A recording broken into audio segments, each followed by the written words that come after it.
नमस्कार। आज हम जरा भारतीय करेंसी नोटों की दुनिया में गोता लगाते हैं। हमारे पास कुछ दिलचस्प जानकारी है भारतीय मुद्रा नोटों के इतिहास और महत्व पर।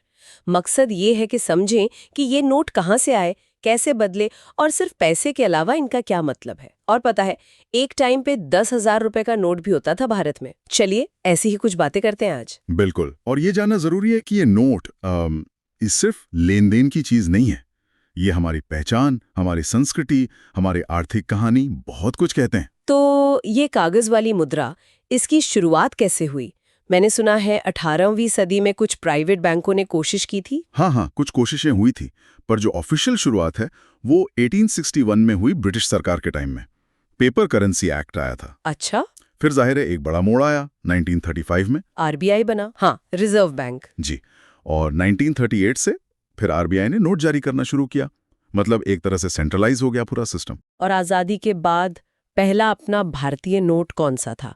कुछ खास था उसमें? हाँ, वो बहुत अहम था। 1949 में आया 1 रुपए का नोट। 1 रुपए का? जी। और खास बात ये थी कि उस पर पहली बार ब्रिटिश राजा की जगह अशोक स्तंभ छापा गया। वो स्वतंत्र भारत का अपना पहला प्रतीक था नोट पर। अच्छा जी। तो वहीं से डिजाइन में भारतीयता आनी शुरू हुई। बिल्कुल। अशोक स्तंभ तो खैर एक तरह से परमानेंट फीचर बन गया। हाँ, वो तो है। लेकिन उसके बाद समय के साथ और भी चीजें आईं, जैसे खेती बाड़ी दिखाते हुए गांव का जीवन, भारत का विकास, इस तरह के चित्र। और फिर 1996 में वो महात्मा गांधी वाली सीरीज आई, है ना? सही पकड़ा, महात्मा गांधी सीरीज।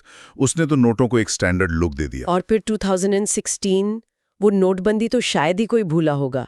उसके बाद तो नोट एकदम बदल ही गए। हाँ, वो बड़ा बदलाव था। नई महात्मा गांधी सीरीज आई, रंग ज्यादा ब्राइट, साइज अलग, और सबसे जरूरी, सिक्योरिटी फीचर्स कहीं ज्यादा बेहतर। हाँ, वो तो है। और उन पर सिर्फ गांधी जी नहीं है, भारत की जो उपलब्धियां हैं, जो विरासत है, वो भी है। जैसे मंगलयान है। हाँ, वो स्पेस वाला। बिल्कुल। हाँ, हमारी हाँ। वैज्ञानिक तरक्की दिखाता है।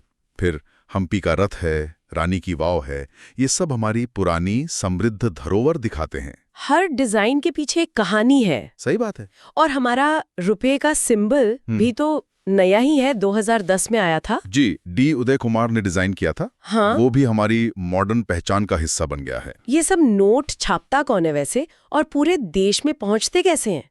ये सारा काम आरबीआई का है? हाँ, देखिए, 1 रुपए के नोट को छोड़ दें तो अच्छा, वो अलग है। हाँ, वो वित्त मंत्रालय जारी करता है। ओके। बाकी सारे नोट 2 रुपए से लेकर ऊपर तक वो सब आरबीआई ही जारी करता है। आरबीआई अकेली अथॉरिटी है। और ये देश भर में पहुंचते कैसे हैं? उसके लिए आरबीआई का एक सिस्टम है, करेंसी चेस्ट कहते हैं उसे।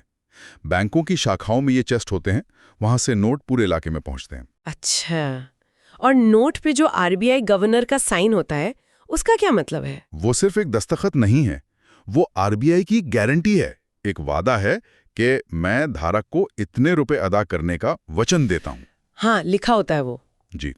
वो उसकी लीगैलिटी और वैल्यू पक्की करता है।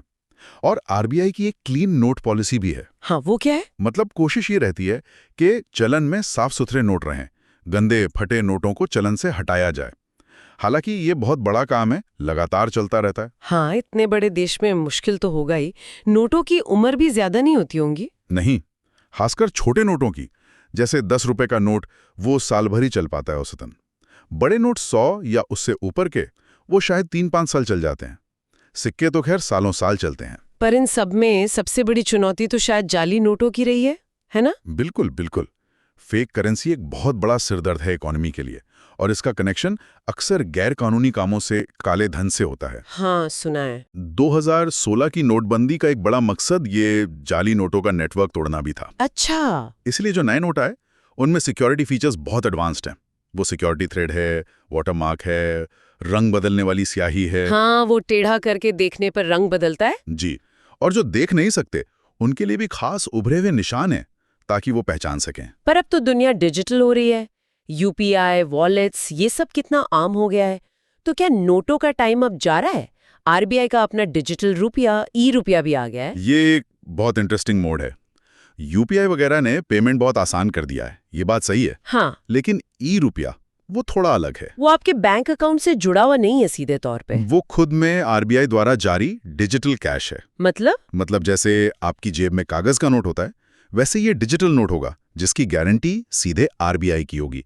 इससे लेन देन और सुरक्षित, तेज और शायद सस्ता बनाने की कोशिश है। क्या ऐसा भी हो सकता है कि भविष्य में नोट प्लास्टिक के बने? मैंने सुना है कुछ देशों में पॉलीमर नोट चलते हैं। हाँ, इस पर बात होती रहती है। पॉलीमर नोट ज़्यादा चलते हैं कागज़ के मुकाबले, और शायद थोड़े ज़्यादा इको फ्रेंडली भी हों, हालांकि उस पर भी बहस है। पर यह दिखाता है कि करेंसी का एवोल्यूशन रुका नहीं है, ये बदलता रहेगा। तो हमने देखा कि ये भारतीय नोट सिर्फ कागज के टुकड़े नहीं है, इनमें इतिहास है, अर्थव्यवस्था है, संस्कृति है, टेक्नोलॉजी है, सब कुछ जुड़ा हुआ है। वो 10,000 रुपए के नोट से, जो 1978 में बंद हो गया था, लेकर अब डिजिटल रुपए तक, वाकई कमाल का सफर रहा है। बिल्कुल, और ये हमें एक सोचने वाली बात पर छोड़ जाता है। क्या? कि जैसे जैसे डिजिटल पेमेंट बढ़ रहा है, हमारी आदत बन रहा है, तो क्या ये जो फिजिकल नोट हैं, क्या ये भविष्य में सिर्फ म्यूजियम की चीज बनकर रह जाएंगे, या इनका कोई नया रोल निकलेगा, कोई नया सांस्कृतिक या सिंबॉलिक महत्व? इस पर सोचना काफी दिलचस्प होगा।